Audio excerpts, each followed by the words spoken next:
On this episode of Doing the Most, we're going to talk about non-fermentable sweeteners to back sweeten your brews. Homemade brews and various how-tos, everything from mead to roast, bake creation, fermentation, inebriation, doing the most.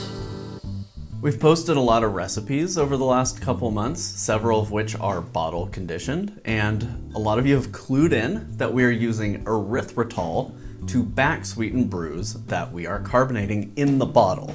We use erythritol for this because it's a non-fermentable sweetener, meaning you can prime your bottles with a fermentable sweetener like dextrose or honey or table sugar, but also back sweeten your brew to your palate's preference. So, fermentable sugar to prime your bottles and create that CO2, non-fermentable sweetener in order to back sweeten. It's a fairly simple concept, but I know a lot of people haven't heard of erythritol before. I mean, I hadn't until I started back sweetening brews with it, and we've gotten some comments on our videos asking how erythritol tastes in comparison to other sweeteners like sugar or honey or dextrose. So now I felt like it was a good time, since we've got a bunch of recipes out there with erythritol on the ingredients list, that maybe we do a little bit of a shallow dive into non-fermentable sweeteners and talk about how they're used in brewing. There are three primary reasons you might want to use a non-fermentable sweetener in your brewing instead of something that the yeast can eat. First up, maybe you have an aversion to stabilizing or pasteurizing your brews. Maybe you don't want to use potassium metabisulfite and potassium sorbate to stabilize. Maybe you don't want to go through the time and energy and fuss of pasteurizing bottles. Or maybe you're just trying to keep the ABV down. You don't want to, skyrocket your brew up to 17, 18% for the yeast to die off so you can have residual sugars left over. Sometimes it's nice to have a 10 to 12% traditional mead that still has some sweetness, but a lot of mead yeasts could continue well into the stratosphere of ABV before you're left with that residual sweetness. Using a non-fermentable sweetener like erythritol on the back end allows you to ferment your mead or wine to the ABV that you want. Say you want it to land at 10%, and then instead of pasteurizing or stabilizing, add a non-fermentable sweetener back to it to sweeten it up to the level that you want. So if you don't want to stabilize a brew, but you still want it to be sweet, a non-fermentable sweetener can be a good option. Secondly, maybe you're trying to keep calories down, or maybe you have hyperglycemia or diabetes. Non-fermentable sweeteners can be a good way of managing blood sugar. Erythritol, no glycemic impact. Non-fermentable sweeteners, particularly ones that are flavor adjacent to sugars, can be a good way of managing blood sugar. And not just for your alcoholic brews, but for like lemonade, tea, stuff like that. And the third big reason why you might want to use a non-fermentable sweetener is if you're trying to carbonate a sweet drink. Now, we have a whole video on how to do that, but the process is fairly simple. You add priming sugar that's fermentable, and you add non-fermentable sweeteners that's not fermentable, and that way the sweetness remains even though the yeast has done the work to consume the sugars to create the CO2 in your brew. In bottle conditioning, that can look like adding your non-fermentable sweetener to the bottling bucket up to the flavor profile that you're looking for, and then adding priming sugar to the bucket, or priming individual bottles with carbonation drops. Either way, you want to add the sweetener first so you know what the sweetened drink is going to taste like, and then add your priming sugar, knowing that the priming sugar is going to ferment out in your bottles. In kegging, if you have a kegerator or a keezer, a lot of times you can get away with not stabilizing a brew and also back sweetening with a fermentable sugar, like honey. However, if those kegs ever warm up, you do risk re-fermentation happening and blowing out the pressure valve on your keg. So in kegging, using a non-fermentable sweetener mitigates that risk, because you can sweeten up to your preference, seal the keg, purge the headspace, and then carbonate in the keg just fine. If that keg ever gets warm, it's not going to re-ferment because there's nothing in there for the yeast to eat. So what are some of our options for non-fermentable sweeteners? Well, first off, there's sugar alcohols like erythritol or xylitol. If you followed the channel for a while, you've probably seen I've used these pretty much since we started putting content on YouTube. However, I no longer keep xylitol in the house because it can be toxic to dogs, and also it can cause digestive issues because of how it's processed or not processed in the body. But erythritol can be absorbed by the body, and so you don't have as much risk of digestive issues, rumble guts, as you might have if you use xylitol. And I like the flavor of erythritol. I think it's fairly sugar adjacent. Erythritol is also naturally occurring. Industrially, they make it from cornstarch, where they convert cornstarch to glucose and then glucose to erythritol using a fermentation process. And that's how you get it in the powdered form like this. One of my commenters recently suggested allulose.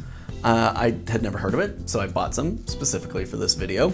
Allulose is nearly 0 calories, and it is a monosaccharide naturally occurring. Allulose is supposed to be very similar to sugar in flavor, but we will see about that here in a bit. There's also stevia, which comes from the stevia plant, and I think tastes gross, and it definitely tastes gross in homebrews. I've tried it. It's not good, don't do that. There's the Splenda/sucralose family of sweeteners. Also, they taste gross, and they definitely taste gross in brews, just like stevia, so I wouldn't recommend those either. And no non-fermentable sweeteners video on homebrewing would be complete without mentioning lactose and maltodextrin, which are very commonly used in homebrewing. They do provide some sweetness, but in order to get a lot of sweetness from it, like if you were trying to sweeten a mead, they are both going to contribute some pretty unique mouthfeel. Maltodextrin gives a lot of heft and chew to a drink, really thickens it up in those quantities, and lactose creates a creamy sensation on the palate, which might be offensive in certain kinds of brews. So I don't recommend back sweetening with lactose or maltodextrin, because there are better options. So in order to put this to the test, non-scientific test, but to put it to a test, I wanted to invite Anna to come in and do a taste test where I mixed up some lemonade with these 3 sweeteners. So what I did is I came into the studio and I made a syrup from each of these 3 sweeteners. And then I mixed up lemonade with those sweeteners to 1.030 on the hydrometer. So that way they were all sweetened to the same gravity. Now, keep in mind, that doesn't necessarily mean they're gonna be sweetened to the same sweetness. Anna is a big fan of sugary drinks. I do like sugary drinks. That's a fact. But she's also really good at identifying alternative sweeteners. So I wanted to see what would happen in a head-to-head-to-head test. Sugar versus erythritol versus allulose.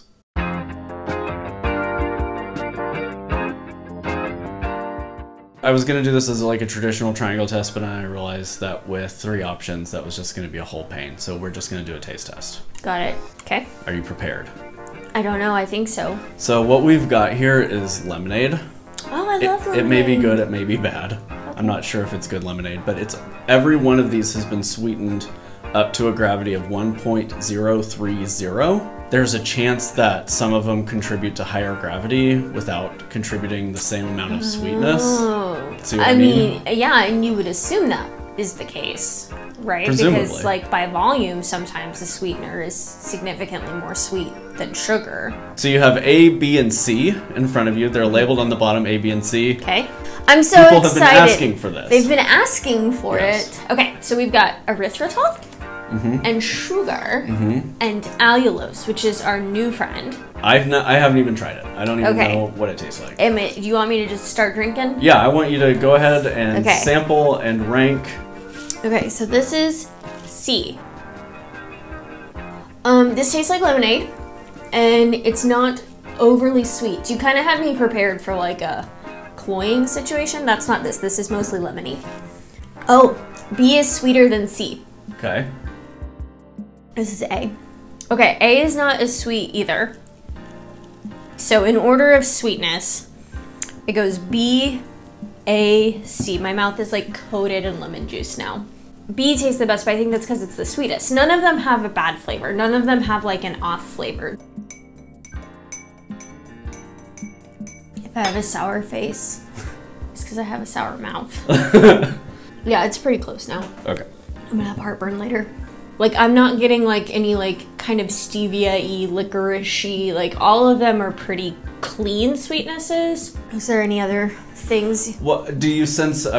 Sometimes folks say that sugar alcohols like erythritol have a cooling sensation. That's a good point, and I usually pick up on that.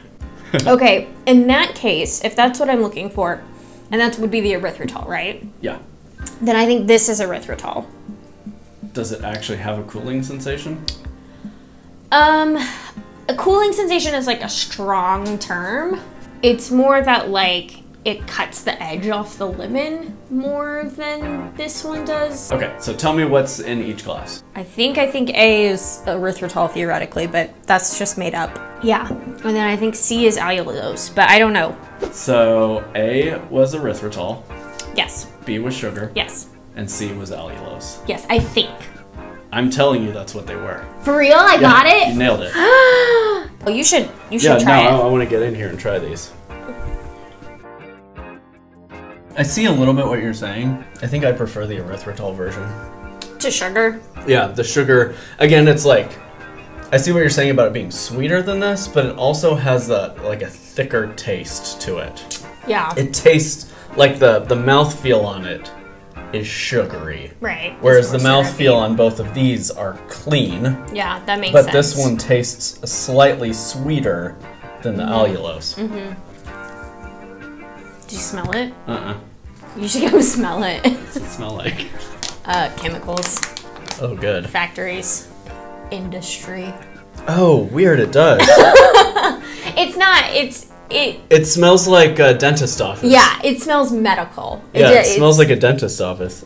Yeah, like some like latex and The some fluoride. that stuff they the put in mold. and you Yeah. Yeah, it smells like that stuff. Gross. Say you were opposed to adding chemical stabilizers. Yeah. Or say you wanted to bottle condition, and so you needed...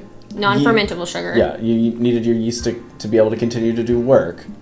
Which of these would you prefer of the two non-fermentables? By this test, I guess the erythritol, because you could use less of it, so you're getting more bang for your buck.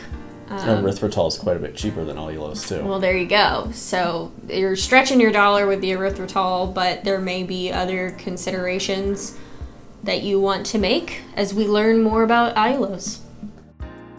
So as you saw there, Anna easily identified which was which. But I wanted to do another test. We talked about how we could do a more head-to-head comparison, and we came upon the idea of just testing them straight. However, there's definitely a visual and textural difference between the three, so again, I mixed up some syrup from each of these and had Anna taste test those.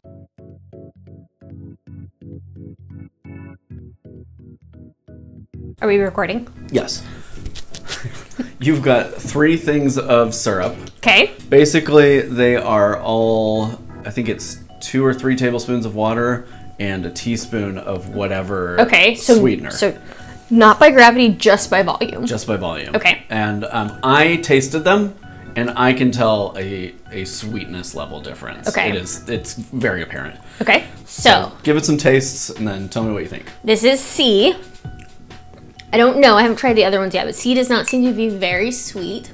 There might be a little, that might be the erythritol. There might be a little bit of cooling happening there. Okay.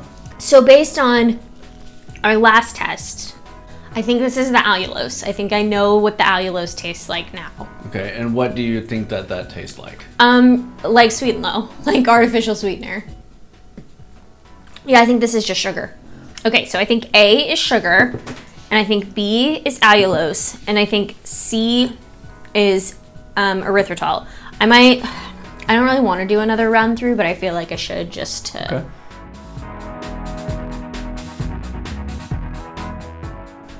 I don't know. I feel like my palate's messed up now. So I guess I'll stick with my guns. I'm fairly confident that A is sugar. Okay. And so, how would you rank them in terms of favorite? I think weirdly, probably ACB. ACB. So erythritol, you believe, as your second choice. Yeah. And allulose, you believe, would be your last Yeah, choice. this definitely, I felt like had more of an off flavor. And I actually kind of liked that this wasn't as sweet. Like, given certain circumstances, I might even switch A and C. And so the cooling sensation you believe you feel in C, how prominent is that? Not very prominent at all. I was just looking for it. Gotcha. A, sugar. B, allulose. C, erythritol. I am so talented. So both days, back to back, Mm-hmm. you have successfully chosen which is which. Yeah, I'm a pro. in blind tasting. Impressive. Yeah, I mean, generally my preference is like sugar or another natural sweetener, honey, molasses, depending on what you're going for. I just don't know what allulose brings to the party. Like, it's kind of weird like in the way it tastes. It's not very sweet, so you have to use more of it to get to the level of sweetness you're looking for. It was sweeter in this than it was yesterday. I picked up on that too. I don't know what the benefits of allulose are other than your body doesn't process it, which like I don't know that I believe is a real benefit. So there you have it.